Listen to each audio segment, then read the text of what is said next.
అతను మాట తప్పినటువంటి వ్యక్తి జగన్మోహన్ రెడ్డి మళ్ళీ వాడుకొని జనాల్లోకి రాజకీయంగా ఆ పార్టీలో ఆ ఉద్యమానికి సంబంధించి మీకు గుర్తింపు రాలేదని బయటకు వచ్చారా? ఆ ఉద్యమం గుర్తింపు కాదు, పదవుల కోసం, పదవులు అనేది పదవి ఇస్తానని కొన్ని ఆరోపణలు కూడా ఉన్నాయి. అవును, ప్యాకేజీ కోసం పార్టీ మారాడు గురునాథం.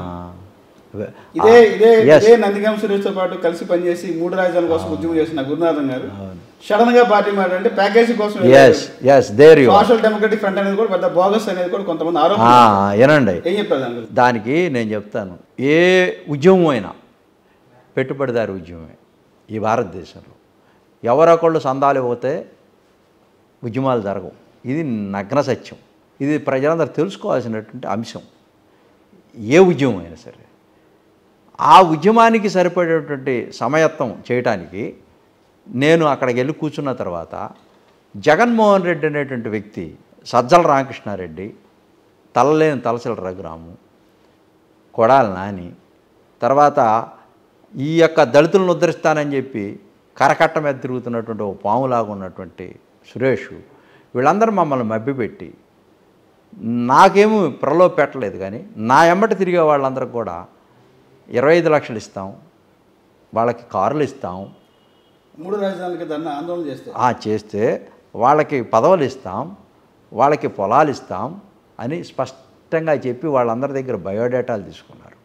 నాకేంటంటే నేను ఎలక్షన్ల ముందే సోషల్ డెమోక్రటిక్ ఫ్రంట్గా నాకు ఒక 3 కోట్లు ఏర్పాటు చేసి ఇచ్చి నన్ను బస్సు ఇచ్చి రాష్ట్ర వ్యాప్తంగా అనంతపురం నుంచి 2019లో శ్రీకాకుళం దాకా తిరిగన్నా అని చెప్పి ఆయన నాకు చెప్తే కమిట్మెంట్ అయితే దాని మీద వాళ్ళ బస్సు గిసు అన్ని ఏర్పాటు చేసి నేను రాష్ట్ర వ్యాప్తంగా తిరిగి వచ్చేలోపు సజ్జలా వీళ్ళందరూ కలిసి ఒక క్వార్టర్లాగా తయారై కర్ణుడి శాపాలు పెట్టినట్టుగా నాకు 3 కోట్లు ఇవ్వాల్సి వస్తుందని చెప్పేసి ఆ ఖర్చులకి అక్కడక్కడ ఏర్పాటు చేసి వాళ్ళు మొత్తం తినేసి ఆఫీసులో కూర్చొని లోటస్ పాండ్లో నేను వెళ్ళొచ్చే లోపల నా అనుయాయులతో, నా ఎస్సీ ఎస్టీ బీసీ మైనారిటీలతో నా మీద ఒక చెడ్డ ప్రచారం స్టార్ట్ చేసి, నేను ఎందుకంటే ఈ జాతుల్లో పుట్టాను కాబట్టి తప్పకుండా ఈ గురునాథం అనేవాడు తప్పుడు ఉంటుంది అని చెప్పేసి ఆ రెడ్డి అనేటువంటి ఎగువతో నన్ను ప్రొజెక్షన్ ఇవ్వకుండా నేను ఎక్కడ సజ్జల స్థానాన్ని నేను ఆక్యుపై చేస్తానేమో జగన్కి దగ్గరికి వెళ్ళిపోతే అని చెప్పేసి